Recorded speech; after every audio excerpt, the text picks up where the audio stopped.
Go ahead. My name is Daniel Clark, and I'm a senior at the Marshall School of Business. So before I start, I'd like to thank you for being here, for your time. I appreciate that. And I'm a surfer too. I grew up in Huntington Beach, and some waves I almost died too. So I know how you feel because the knee strangled me. So that's that. So I have two questions for you, for Tom. The first thing is One question each. Okay. So maybe lead to another one, but so one is that I'm sure you guys know this company called Starbucks, and Howard Schultz, he's a CEO, and he got rejected by 243 banks before he got funded. So without his courage to keep going and have that grit, he would have never succeeded, and we would never enjoy the cup of latte that we enjoy every day. So my question is, how do you see the light in the darkest hour? Because that's something that I'm learning myself, and also I'm sure you've learned that. So I want to hear it from you. So. Yeah, I don't think you do see the light at the darkest hour. I think you see the light when the light comes. So, right, I mean, life is tiny little baby steps, and those baby steps lead to courage and energy and a reputation. And you just need to keep taking them and defy resistance. So, he got through that because he wasn't really concerned about making money. He wasn't really concerned about building a gigantic company. He had a vision, and he was going to drive to that vision no matter what. But what happens is the vision changes, the adaptability of Laird in a wave, right? And waves are exactly like life. It's like all of your lives. So when he's out in the lineup, the wind is going one way, the currents are going another, the swell is building or diminishing. You've got a lot of professionals and you have a lot of amateurs, and all of those factors are in his mind. And he's adapting every second, right? Just like Howard did. And it's what you guys have to do, because it leads someplace else. I mean, I told you I went to work for a law firm. And at the end of my first business experience I was there on a Saturday morning because, again, my idea was having more pain. So I thought they'd be more impressed with my physical prowess than my mental prowess. So on a Saturday morning, the senior partner came in and looked at me and said, by the way, you're kind of from the Middle East, aren't you? I said, well, yes, sir, I am. He said, well, do you know anything about gas liquefaction plants? I said, it's funny you ask. It happens to be my specialty. Of course, I had never even heard the words gas liquefaction plant. And he said, terrific, I'm sending you to Saudi Arabia next week. I said, that's always been my dream. Thanks so much. Where is it again? Went back, got the map. So I go home to my little Lebanese immigrant mother, who I'm the first kid that ever went to college, first kid that went to law school. Now I had a job in downtown LA. So I came home and I said, Mom, I've got this most amazing opportunity. She said, this is great, what's happening? I said, I'm going to Saudi Arabia. She burst into tears, right? Off to Saudi Arabia, away from the pack. I have no idea what's going on. I have no idea what a gas liquefaction plant is. But I figure I'm going to be the best finance lawyer at this gas liquefaction plant. One thing led to another. That never happened. I ended up playing squash with a young prince. I didn't know he was a prince. My boss came down and said, by the way, do you know how to play squash? I said, yeah, that's one thing I do know how to do. That led to something else. The thing that was something else, it didn't work out. That led to another thing, and it just kept driving. But the light never came. It wasn't one day that I woke up and said, I'm enlightened. It still doesn't come, right? You just keep driving, and as you adapt, if you just push that boulder, if you attack your own comfort barriers, and you all know where they are, right? You get stuck in the middle of saying, this is pretty cool. I'm pretty good right now, and I can duck. I can stay in this safe place, and nobody's going to mess with me. But where you find life is on that edge. Where Howard found life was at that edge.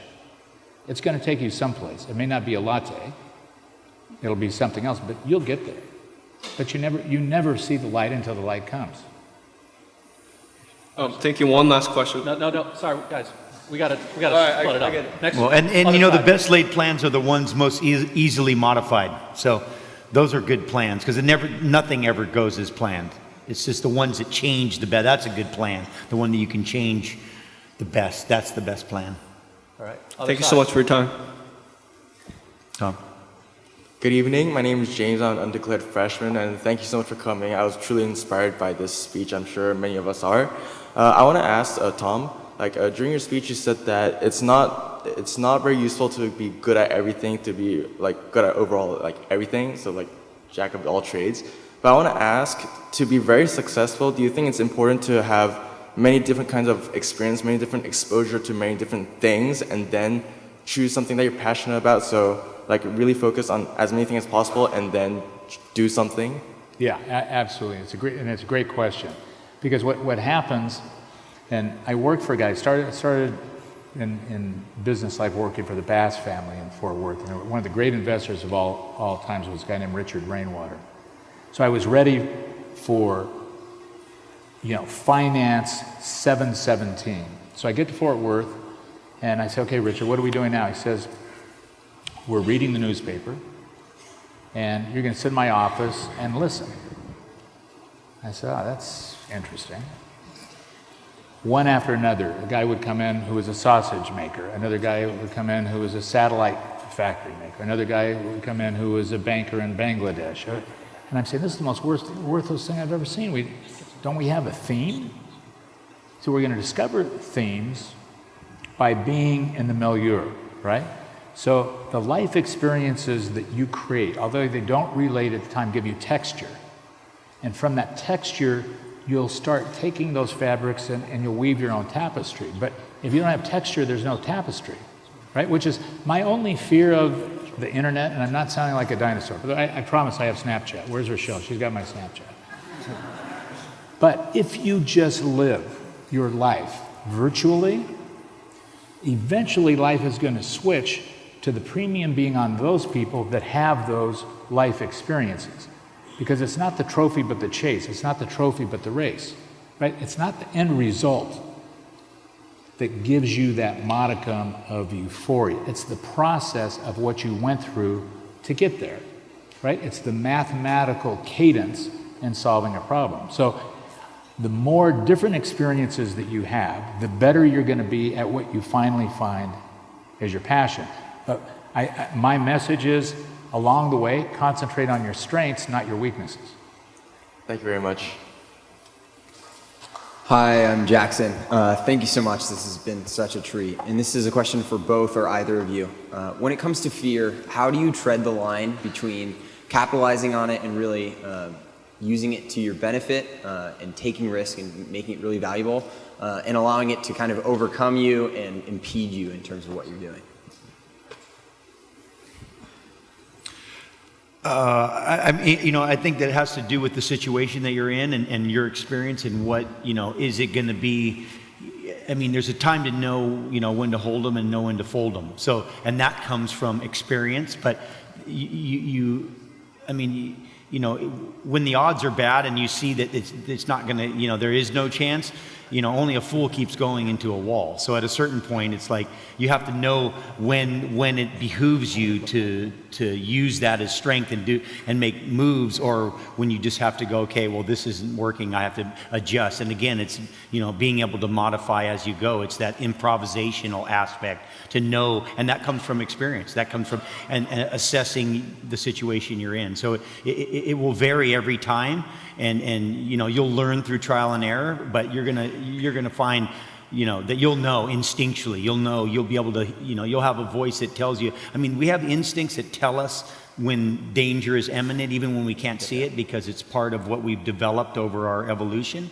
And I think we've lost some of that. And I think when you start listening to that, that's something that really can help you in your decision making especially when you're in a moment of danger. No matter what no matter what kind of danger, whether it's physical, emotional, mental, you listen to the voice that's inside of you that knows more than your consciousness, and I think that will never prove you wrong. So thank you. Yeah. All right, next question. My name is Ben Brown. I'm a second-year student in the MBA program here. Thank you very much for coming out. I hate to be the downer in the crowd, but my question revolves around failure. Two of my best friends started businesses immediately out of college, and they hit rock bottom. They not only lost everything financially, but they lost everything spiritually. They seem to be simply mere shells of themselves. And it was something that really concerned me. And as an entrepreneur starting a business out of school, it's something that inevitably I want to be able to cope with failure. And my question's for you, having faced adversity to a tremendous extent, I'm sure, in both of your careers, what do you do when you reach rock bottom? How do you cope with that, and how do you recover? Well, I'll give you just a quick story, because I've hit rock bottom so many times. But you don't know, right? When you hit rock bottom, it's not like you have a conversation to yourself and say, "Wow, this is all going to be okay. It's going to be over here tomorrow." You are tapped out. You're emotionally done. But it's youth that's the problem, because when you're young, you think in real time that that's the end. There's a beginning and a middle and an end, right? As time goes on, you learn the process that it's like a bunch of grapes. There's good grapes and there's bad grapes. And in that bunch, sometimes you're going to get good grapes and sometimes you're going to be bad grapes. And when things are great, I can guarantee you one thing. Eventually, they're going to turn down. And when things are bad, I can guarantee you another thing. Eventually, it's going to turn up. But just to give you an example of how the cadence of life, one time I had started a business and I had a wild partner, 6'6" Texan, one of the most amazing men that I've ever known. And we had a real estate development business. I wasn't a real estate guy, I was a finance guy. And we were building 4 million square feet of stuff, all of this was in the 70s, everywhere. But my partner was spending money faster than I could print it. So I was going, whoa, we need to do something. And this was like my first big deal. I just come back out of the desert, that I had a great time with the Arabs, but they didn't realize you had to pay lawyers, anything. So I came back with 2 camels and a couple goats and a sheep, but this was my big opportunity. And my partner was in Switzerland, so I engineered this deal and I had sold it to the Canadians, a company called Oxford, and this was nirvana. So I was looking and saying, this is my first big hit. I get Lonnie out of the deal. I'm going to be a hero. All the rest of the guys who had been partying and having a great time are going to envy me because I'm going to look like a really big deal. And a week before I was supposed to close, I got a call from our broker who said, by the way, your CFO just tied up this huge deal, and really, congratulations, this is great. I said, what do you mean my CFO tied up a huge deal? So you guys just bought this. I said, that wasn't me. Are you sure it was us? So I called my CFO, and obviously what had happened is these guys thought the company was selling. They put a deal together to go buy this themselves. So I followed my mom's old motto, which is never let good judgment get in the way of a tantrum. I threw them all through the door, threw their stuff in the middle of the atrium, set it on fire, and fired everybody. And then good judgment came, and I said, I'm cooked. I'm done. I don't have anything to sell. I fired the whole executive staff. So I called Don Love, who was the chairman of Oxford, and I had hit absolutely the bottom. Right? It was over. I couldn't have made payroll for 3 more weeks. So I had 5 days that I was really looking and saying, number one, the worst thing is I just blew through everybody's money. So we've got 4,000 employees that are all going to be out of work. Second worst thing is all these friends that I wanted to show how smart I was are going to see that I'm really an idiot. Third thing is just the embarrassment of the moment. So I thought and I worked, and there was no light. So I said, you know what? You just have to resort to honesty. There's just no place else to go, right? At the end of the day, all there is honesty. So I called Don Love, and I said, I need to come and see you because the deal's off. He said, I'm too busy. I'm going to Naples, Florida. I don't have time to see you. I said, I need to see you. Your deal's supposed to close on Monday. You can't close it. He said, okay, don't waste a lot of my time. I'll give you an hour. Come up. So I'll never forget. I walked up, and those were the 2 worst days in my life. Because what I was thinking is I should go back and rehire the guys. And if I rehired them, everything would be fine. So I walked in. I said, Mr. Love, I'm sorry the deal can't go through. I made a terrible mistake. I fired my entire staff. So there's nothing to sell you. There's the assets, but I don't have a team. He was reading the paper, never picked his head up. He said, why'd you fire them? I said, because they were disloyal. He said, get out of here. I don't have time. We're closing on Monday. Goodbye. From that point on, There was never a time when I hit the bottom or I had bad news that I didn't deliver the bad news first. So that empowering fact that comes out of failure, saying I can't go any lower, and at that moment of integrity, the universe will save you. But the universe saves you out of integrity, right? I mean, I use this word with all of you, and I don't use it loosely because I promise you, at this point in your life, it's practicing it. You don't naturally have it, right? So your friends who are suffering, they're suffering because embarrassment and ridicule and unfulfilled expectations. All it is an unfulfilled expectation, right? So you want to be loved by 14 Victoria's Secret models every day of your life, and that doesn't happen. Are you depressed? It's just your expectations are out of line for where you are at the moment, right? So I've just found that if you lose expectations, you're never disappointed. Let the universe drag you to where it is. That failure is a good thing for you. Sometimes we need to be humbled. Laird on that wave, I mean, can you imagine being humbled after you conquer it, but you're even more humbled when you conquer, because you realize the difference between winning and losing is nothing. It's nothing. It's happenstance of the universe. It's the effort, right? It's going to that edge with style, with class, with elegance, with preparation. And if you fail, it's a great thing. You're young. You've got what is the fear? You pick it up and you do it again. You don't have 17 kids waiting at home. You don't have gigantic financial burdens behind you. You're going to be so equipped. You're getting the best education. You have the best tools. You have the best professors. You're going to have all the arrows in your quiver. Just go kick it, right? Thank you, and fight on. Great advice. Last question on this side. I'm sorry, we're running a little bit late. Last question. Hi, Tom and Larry. Thank you so much for coming today. This question is for both of you. I really want to know what was the process of you realizing what your extraordinary strength was, and you knew at least there was a chance that you could succeed in it? Well, for me, I don't know if I knew that I had some extraordinary skill. There was no revelation like that. It was more that I just knew that I was going to do something. I had the belief and the faith that I was gonna, I was gonna do something, and I didn't know the exact route and exactly what, but I was pretty confident that I was gonna, do something extraordinary, and it was more about not about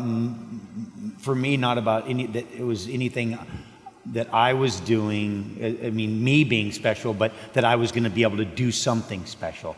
That it was, and it had to do more with that it was going to be something that I was going to do and I was going to do that because I believed I could do that, and I think that really was birthed from my mother.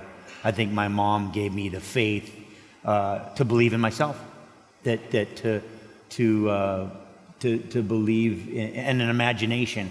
I think the combination of having an imagination and that belief in myself, but not that I was great, but that I could do something extraordinary, and that wasn't a possibility, and that having an imagination definitely allowed me to believe that I could do something, because there's so many extraordinary things out there that you can see through using your imagination or watching other people's imagination. So for me, that was the seed of my, the beginning of my tree, So, yeah, for me, I think I never knew. I still don't know. So I honestly feel very ordinary. When I look at my toolkit, I say it's a very ordinary toolkit. So what does that mean? I have to work 5 times as hard as everybody else. It's that simple. I've got to be better prepared. I have to be more adaptable. I have to take this chain of the little things that you're all learning: manners, elegance, punctuality, timeliness, courtesy, right? If people like you, this sounds prehistoric, right? But if people like you, you can be half as good as the great person that nobody likes. And liking in today's world has to do with reliability, right? It has to do with trustworthiness. It has to do with honesty. It has to do with transparency. All these things that you hear, that you're working on in tiny little pieces, but it's practicing. It doesn't come. And I can guarantee you, when I was in school, when I was sitting where you were, I didn't have a clue. I was a pre-med major. Quantitative chemistry was the hardest class at USC at the time. So all my buddies said, no problem, you take it at Long Beach State during the summer. I said, really? Is it okay?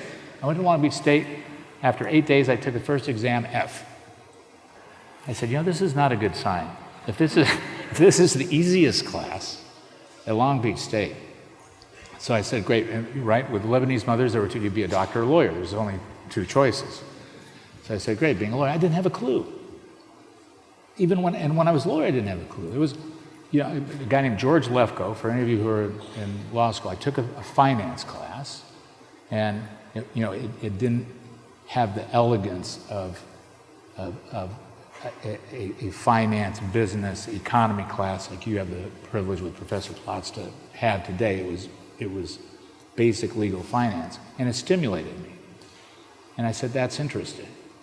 But along the way, I still never knew. But what I learned was I could outperform by out-preparing, by being ready, take more abuse than most because I wasn't disappointed by failure.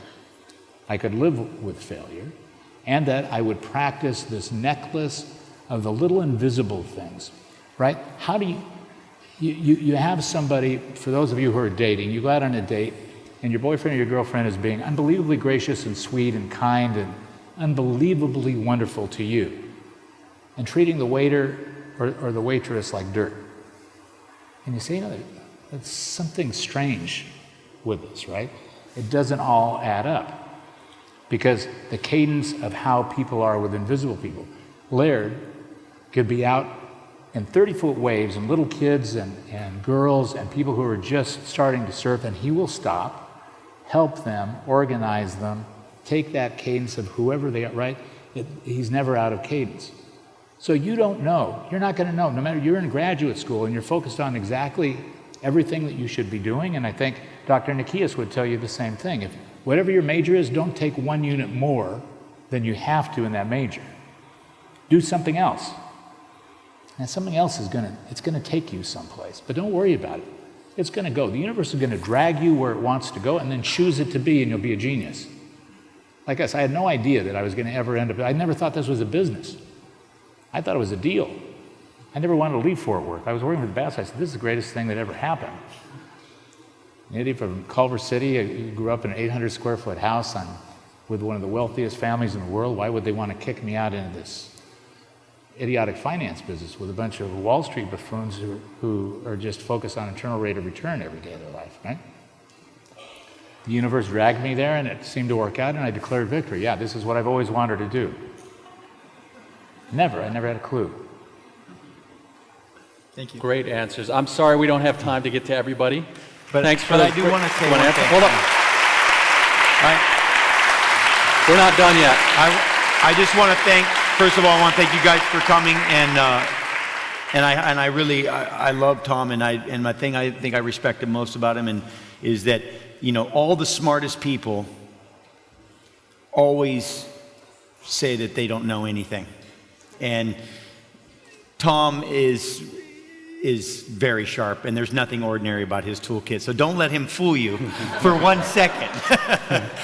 I would like to say that, and I would also like to say that I think it's I have a friend that I really admire, similar to Tom, that I look up to, and he says it's better to be lucky than good. And if you're good and lucky, well, shame on you. But part of having luck is believing. And I think that's something really important, that no matter what you do, you have to believe. Because if you don't believe, there is absolutely no way that you will ever arrive anywhere that you want to go. And you have to have an idea of where you want to go. Because there's no way that there's no way that I am where I am, or Tom is where he is, or anyone is where they are without having some idea of where they wanted to go. Because you don't just walk up one day and go, wow, look what I just landed in Paris, but I didn't get on a plane to Paris. So you've got to have an idea of where you want to go, and you got to believe that you can get there, and don't mind a little luck, and believe that you can have that luck, and you'll get it. And that's great. I just want that's my Great last advice. parting Great. words. Let's hear it for the